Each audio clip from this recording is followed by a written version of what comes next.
உயிரானவர்களே, அனைவருக்கும் இந்த நாள் நல்ல நாளாக அமைய சாயப்பா கிட்ட பிரார்த்தனை பண்ணி இந்த பதிவை நான் ஆரம்பிக்கிறேன். வாழ்க்கையில் வெல்லணும், வாழ்க்கையில் நான் சாதிக்கணும், வாழ்க்கையில் நான் சந்தோஷமா என்னோட குடும்பத்தோட இருக்கணும். இந்த மாதிரி எண்ணங்கள் யாருக்கெல்லாம் இருக்குதோ அவங்களுக்கெல்லாம் நான் சொல்லக்கூடிய விதத்தை நீங்கள் உங்கள் வாழ்க்கையில் ஃபாலோ பண்ணுங்க. எதையுமே நீங்கள் அதிகப்படியாக திங்க் பண்ணுறதால உங்களுக்கு எதிர்மறை எண்ணங்கள் வந்து சேருது. உங்களுடைய திங்கிங் கெப்பாசிட்டியை கம்மி பண்ணுங்க. இதுவரைக்கும் உங்கள் வாழ்க்கையில் எந்த அளவுக்கு நீங்கள் உங்களை தயார் செய்திருக்கீங்களோ அது பத்தாது, இன்னும் பலம் வேண்டும் அப்படின்னு நம்புங்க. நீங்கள் எந்த வழியில் முயற்சி செய்யறீங்கன்றது மிக முக்கியம். மனிதர்களோட வழியில் போகணுமா, கடவுளோட வழியில் போகணுமா, இதை நீங்கள் தீர்மானிக்கணும்.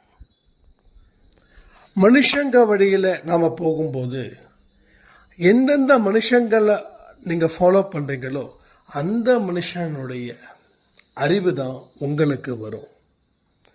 ஆனால் தெய்வத்தை நீங்கள் ஃபாலோ பண்ணும்போது ஒட்டுமொத்த நல்ல அறிவும் உங்களுடன் இருக்கும். தெய்வ நம்பிக்கையும் தெய்வத்தோட பாதையில் நடக்கக்கூடியவர்களுமா எவர் ஒருவர் இருக்கிறாரோ அவரே உலகை வெல்லுவார். உங்க எல்லோருக்கும் தெய்வ நம்பிக்கை இருக்கு. ஆனால் தெய்வத்தின் பாதையில் நீங்க பயணம் செய்கிறீர்களா? இது முக்கியமான கேள்வி. தெய்வம் சொல்வதை செய்கிறீர்களா?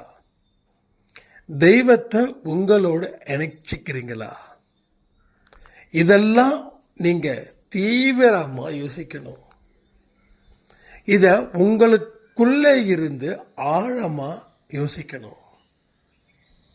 அப்போ அதிகப்படியான சிந்தனைகள் கடவுளுடைய வழியை பேஸ் பண்ணி இருந்துருச்சுன்னா உங்கள் வாழ்க்கையில் எதெல்லாம் உங்களுக்கு பின்னடைவை கொடுத்ததோ அது எல்லாத்தையும் நீங்கள் ஓவர்டேக் பண்ணி இந்த உலகத்துக்கு நீங்கள் யாருன்னு காட்ட முடியும். அப்பேற்பட்ட அதிசயம் மிக்க ஒரு வாழ்க்கையை நீங்கள் வாழணும்னு எல்லா கடவுளும் விரும்புகிறார். எல்லா கடவுளும் நீங்கள் எந்த கடவுள் முழு கடவுளாக நினைச்சு வழிபடுகிறீர்களோ அந்த கடவுள் உங்களுடைய வெற்றிக்கு பக்க பலமாக இருக்க விரும்புகிறார். அவரே பக்கபலமாக இருக்க விரும்புகிறாருன்னா அப்போ நாம் அதற்காக முயற்சிகள் செய்கிறோமான்றது முக்கியம். அப்போ நீங்கள் அதை எதிர்மறை எண்ணங்களை தூக்கி எறிஞ்சிட்டு நேர்மறை எண்ணங்களை மனசில் புகுத்தணும். உங்கள் கண்ணு முன்னாடி தான் பார்க்கணும், பின்னாடி சைடு பார்க்கவே கூடாது. நிறைய பேரோட கண்ணு பின்னாடி பார்க்குது. பின்னாடினா நான் சொல்கிறது கடந்த காலம். நிகழ்காலத்தில் வாழ்ந்துக்கிட்டு கடந்த காலத்தையே யோசிக்கிறோம். அப்போ கடந்த காலத்தை யோசிக்கிறதால கடந்த கால வாழ்க்கையை தான் நாம் இந்த நிமிஷம் வரைக்கும் வாழ்ந்துக்கிட்டு இருக்கோம். ஆனால் நிகழ்காலத்தில் இருக்கிறோம். இதுதான் பெரிய கஷ்டம்.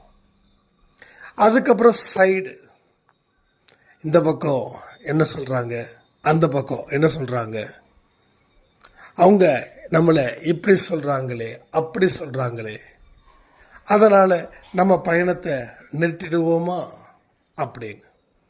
ஸோ அக்கம் பக்கம் பார்க்காமல் இந்த குதிரைக்கு கடிவாளம் போட்டால் குதிரை என்ன எப்படி ஓடுமோ அதுபோல் நீங்கள் உங்கள் முன்னாடி இருக்கக்கூடிய பாதைகளை மட்டும் பாருங்கள்.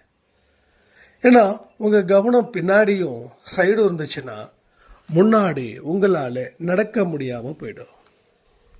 அது உங்களுக்கு மேலும் பிரச்சனைகளை ஏற்படுத்தும். மேலும் பல கஷ்டத்தையும் துன்பத்தையும் அது அதிகரிக்கும். ஸோ எல்லாமே நம்ம சரி பண்ணுவதற்கு உண்டான வழிகள் தான் நம்ம பேசிக்கிட்டு இருக்கோம். ஸோ உங்களுடைய வழிகளை நீங்கள் இந்த நொடி தேர்ந்தெடுங்க. சாயப்பாவோட வழி எனது வழி அப்படின்னா நீங்கள் தொடர்ந்து அன்பே சாய் பதிவுகளை கேளுங்க.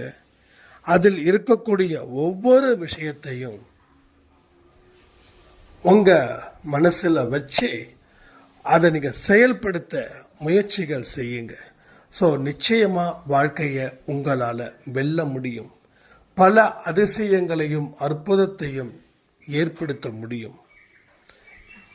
அப்போ உங்கள் வாழ்க்கையில் கடந்த காலத்தை நான் பார்க்க மாட்டேன், அந்த ஒரு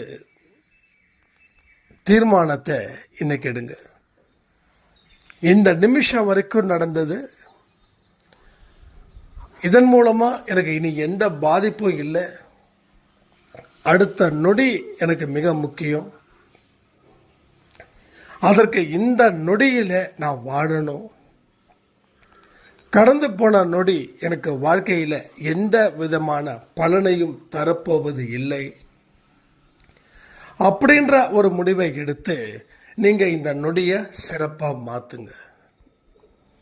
இந்த நொடியில் உங்கள் மனசில் எதை நீங்கள் விதைக்கிறீங்களோ அதுதான். இந்த நொடியை நீங்கள் சரியாக பயன்படுத்திக்கிட்டா அடுத்த நொடி உங்களுக்கு அற்புதத்தை ஏற்படுத்துவதாக அமையும். நான் நொடிக்கே நான் இவ்வளோ தூரம் இம்பார்ட்டன்ட் கொடுக்குறேன்னா ஹவர்ஸ் டேஸ்க்கு நான் எவ்வளோ இம்பார்ட்டன்ட் கொடுப்பேன்னு யோசிச்சு பாருங்க. நீ இந்த நொடியை சந்தோஷமாக கழிச்சியா, இந்த நொடி இந்த ஒரு ஃப்ராக்சர் ஆஃப் செகண்ட் சந்தோஷமாக கழிச்சியா, நம்பிக்கைக்குரிய முறையில் அதை கழிச்சியா, இந்த செகண்டில் யாரோட மனசையாவது கெடுத்தியா, இந்த செகண்டில் ஒரு மனுஷனுடைய வாழ்க்கையில் நம்பிக்கையை ஏற்படுத்தினியா, இதெல்லாம் ஒரு ஒரு செகண்டும் நம்ம கடக்கும்போது நாம் அடிக்கடி நம்ம இந்த கேள்விகளை கேட்டுக்கணும். இப்படிப்பட்ட கேள்விகளை கேட்கும்போது தான் விழிப்புணர்வு நிலையில் நீங்கள் இருக்க முடியும். இல்லைன்னா ஒவ்வொரு நாளையும் ஏதோ ஒரு வழியில் கழிச்சா போதும், நான் என்ன செய்ய முடியும், அந்த ஒரு சூழ்நிலைக்கு நாம் நம்மளை தள்ளிக்கிட்டே இருப்போம். ஸோ எல்லாத்தையும் உருவாக்குங்கள். கடவுளுடைய ஆசீர்வாதம் உங்களுக்கு பரிபூர்ணமாக இருக்குதுன்னு நம்பி ஒவ்வொரு விஷயத்தையும் நீங்கள் செயல்படுத்துங்க சொல்லி இன்றைக்கி யார் யாரெல்லாம் பர்த்டே வெட்டிங் டே செலிப்ரேட் பண்ணுறாங்களோ அத்தனை பேருக்கும் சாய்ப்பாவோட அன்பும் ஆசீர்வாதமும் பரிபூர்ணமாக இருக்கணும்னு பிரார்த்தனை பண்ணி இந்த பதிவை நான் முடிக்கிறேன். ஜெய் சாய்ராம்.